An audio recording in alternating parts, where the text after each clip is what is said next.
अस्सलाम वालेकुम नाज़रीन, FSID न्यूज में आपका इस्तकबाल है। मैं मोहम्मद फारूक। पढ़ते हैं आज की ताज़ा खबर। SS dental care multi speciality and implant centre doctor Salim Malik की जानिब से रोजाना फ्री चेकअप। टाइमिंग सुबह 11 बजे से रात 8 बजे तक। Sunday also open. यहाँ पर implant with teeth in 3 days, laser treatment, Hollywood smile design, flexible denture व दीगर ट्रीटमेंट किए जाते हैं। SS dental care clock tower beside Rahmat Masjid, HR complex, first floor, SBI main branch road, Mahbub Nagar, मस्जिद।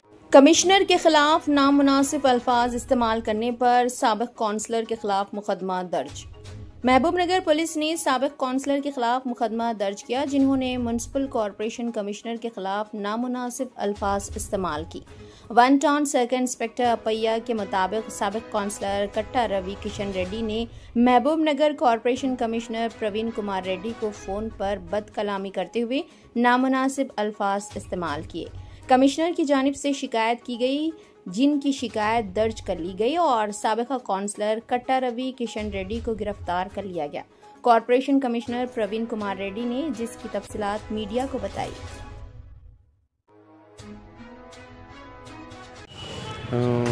ఈరోజు మధ్యాహ్నము అంటే ఆఫ్టర్నూన్ ఈవినింగ్ 4:30కి 4:25కి ఇంటికి వెళ్ళడం జరిగింది. నా రూమ్కి వెళ్ళడం జరిగింది. ఒక 1 అవర్ రెస్ట్ తీసుకొని మళ్ళీ ఆఫీస్కి రావాల్సి ఉండే. 6 గంటలకు మా స్టాఫ్తో మీటింగ్ ఉండే. పోయినప్పుడు వెళ్ళినప్పుడే వాష్రూమ్కి వెళ్ళడం జరిగింది. ఆ వాష్రూమ్కి వెళ్ళి వచ్చే లోపల 4 గంటల 33 నిమిషాల నుంచి 4 గంటల 42 నిమిషాల వరకు దాదాపుగా తదేకంగా 14 ఫోన్లు రావడం జరిగింది. లాస్ట్ అది కూడా 4:42కే మళ్ళీ ఒకటి ఎంబడే హాఫ్ మినిట్లనే మళ్ళీ కాల్ చేయడం జరిగింది. రవికిషన్ రెడ్డి గారు, మాజీ councillor 7th ward Ravi Kishan Reddy గారు శ్రీనివాస్ కాలనీలో ఉంటారు. మరి అసభ్యకరమైన పదజాలం యూజ్ చేసిండో, ఎందుకు యూజ్ చేసిండో ఇప్పుడు మీరు అడిగినటువంటి వాటికి సమాధానం కూడా నా దగ్గర లేదు. ఒక రియల్టర్ను కాదు, నేను కేవలం ఒక ఉద్యోగస్తులాగా పనిచేసుకునేటోని. అతడు రాజకీయ నాయకుడు. సరే, అతనికి నాకేముంటాయి? ఒకవేళ మహబూబ్ నగర్లో ఏ నాయకులు మా దగ్గరికి వచ్చినా కూడా మంచిగా ప్రశాంతంగా చాలా జాగ్రత్తగా ఉంటారు. రోడ్లు, డ్రైన్లు, లైట్లు వాళ్ళు అడిగేది. అంతకుమించి ఏ రాజకీయ నాయకులు కూడా ఎవరు కూడా ఏం అడగలేదు. సో మరి రవికిషన్ రెడ్డి గారు నాకు కూడా గత 2000 సంవత్సరం నుంచి, అంతకుముందు నుంచే లేవు, ఆఫ్కోర్స్ అంతకుముందు నుంచే నాకు పరిచయము. మరి ఆ లాంగ్వేజ్ మాట్లాడడం వల్ల సమాజానికి ఎటువంటి మెసేజ్ అతను ఇవ్వాలనుకున్నాడో నాకు అర్థం కాలేదు. నేను కూడా అది విన్న తర్వాత ఒక్క క్షణం నాకు అర్థం కాలేదు. మీరు అనుకున్న ఆ గ్యాప్లో మీకు ఏదైతే ఆడియో వచ్చిందో ఆ గ్యాప్లలో నేను కొంచెం ఆలోచించి మాట్లాడే, అంటే షాక్కు గురైనట్టు నేను అదేనాను. సరే, అఫ్కోర్స్ ఏ పరిస్థితులలో కూడా నేను అప్పుడే అయినంబడే నేను 2 టౌన్ 1 టౌన్ పోలీస్ స్టేషన్ రావడం జరిగింది. 2 టౌన్ పోలీస్ స్టేషన్ వెళ్ళాను, రూరల్ పోలీస్ స్టేషన్ వెళ్ళాను, SP మేడం గారికి కూడా తెలియజేశాను. ఇదే విషయం నేను కలెక్టర్ గారికి ఈ ఆడియో వినిపించే ఇష్టం లేక మా గౌరవనీయులు మా స్పెషల్ ఆఫీసర్ అడిషనల్ కలెక్టర్ గారికి తెలియజేయడం జరిగింది. సార్ మళ్ళీ మేడం గారికి ఎక్స్ప్లెయిన్ చేశారట. నేను గౌరవనీయులు పెద్దలు మన మహబూబ్నగర్ స్థానిక ఎమ్మెల్యే గారికి ఢిల్లీలో ఉన్నా కూడా నేను ఆడియో పంపించడం జరిగింది ఖచ్చితంగా. ఎందుకంటే రాబోయే రోజులలో సరే, భయం విషయానికి వస్తే నేనేం భయపడాలి అతనికి, కానీ భయం అనేది ఏం లేదు. కానీ నా దగ్గర ఉన్నటువంటి స్టాఫ్ కూడా, నేను ఒకవేళ కంప్లైంట్ ఇవ్వనట్టయితే, నేను ఏది చెప్పనట్టయితే నా స్టాఫ్ కూడా భయభ్రాంతులకు గురవుతారు కదా.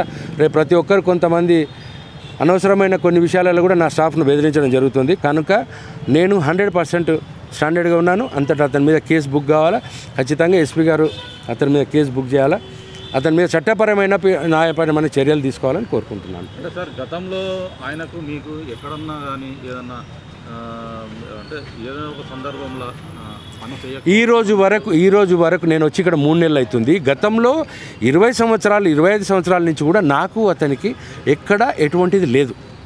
మరి ఏదో కొద్దిగా డ్రింక్ చేసినట్టున్నారని మన పోలీసు వాళ్ళు హాస్పిటల్ తీసుకువెళ్ళిండ్రని నాకు తెలిసింది. మరి అది ఎంతవరకు నిజమో ఏం కథ. నేనైతే గవర్నమెంట్ హాస్పిటల్ దగ్గరికి వెళ్ళాను. నేను అక్కడి నుంచి మళ్ళీ ఎక్కడో తీసుకెళ్ళిండ్రని తెలిసింది నాకు. అతనికి పెండింగ్ పనులు ఏం లేదండి. ఇప్పుడు పెండింగ్ పనులు ప్రతి ఒక్కరికి, ఇప్పుడు మమ్నార్ మొత్తం డెవలప్ కావాలంటే ప్రతి వార్డులో మాజీ కౌన్సిలర్లు ఉండని, లేకపోతే ప్రజలు ఉండని, ఒక CC రోడ్డు, ఒక డ్రైన్, లైట్లు, వాటికి ఈ లాంగ్వేజ్ ఉపయోగించడం ఎంతవరకు సభ్య సమాజం చూస్తుంది. తర్వాత ఇంకా మీరు కూడా అడుగుతున్నారని చెప్తున్నాను. ఎంతమందికి అని ఇవ్వగలుగుతాం? అడిగిన వాటికన్నీ ఇవ్వాలనుకుంటే డబ్బు కూడా కావాలి కదా. ప్రస్తుతం మా మున్సిపాలిటీలో ఉన్నటువంటి పరిస్థితే కొంత కాంట్రాక్టర్లకు కొంత అమౌంట్ మేము పేమెంట్ చేయాల్సింది. అతని కాంట్రాక్టర్ ఏం కాదు, అతను లీడరు అతను మాజీ కౌన్సిలర్ గారు. అందరికీ అన్ని న్యాయాలు చేయలేం కదా. మరి ఆయనకు నాకు అది కూడా ఏం లేదండి. దట్ ఈజ్ మరి ఎందుకు ఏం కథనో ఏమనేది ఇక నాకు తెలియదు. సార్ మీకు ఉద్దేశపూర్వకంగానే ఫోన్ చేశాడంటారా అతను? సార్ 14 కాల్స్ తర్వాత 15th కాల్ చేశాడండి. వాళ్ళు చెప్పే వర్షన్ ఏంటంటే మేము వేరే వాళ్ళకి ఏనికి పోయి ఇక్కడ చేసినామని చెప్పి అనే ఒకటే టాక్ వస్తుంది. దానికి ఎంతవరకు మీరు? సరే ఒకటే అండి, నాకు వచ్చిన ఫోను నా దగ్గర ఉన్నది, నాతోటి అతను మాట్లాడిండు. నేను అది చేశాను, నేను పంపించాను, నేను పోలీసులకు ఎక్స్ప్లెయిన్ చేసి కంప్లైంట్ ఇచ్చాను. సరే వేరే వాళ్ళు కానీ మనుషులే, నాలాగా అతను కూడా మనుషులే, వేరే వాళ్ళు కూడా మనుషులే. మరి ఆ రకంగా ఏముందో పరిస్థితి అయితే నాకు తెలియదు. ఓకే అండి, thank you sir, thank you. अगर आप हमारा ये वीडियो YouTube पर देख रहे हैं तो सब्सक्राइब करना ना भूलें और बेल आइकन दबाएं। और अगर आप हमारा ये वीडियो Facebook पर देख रहे हैं तो पेज को लाइक करें और फॉलो करें।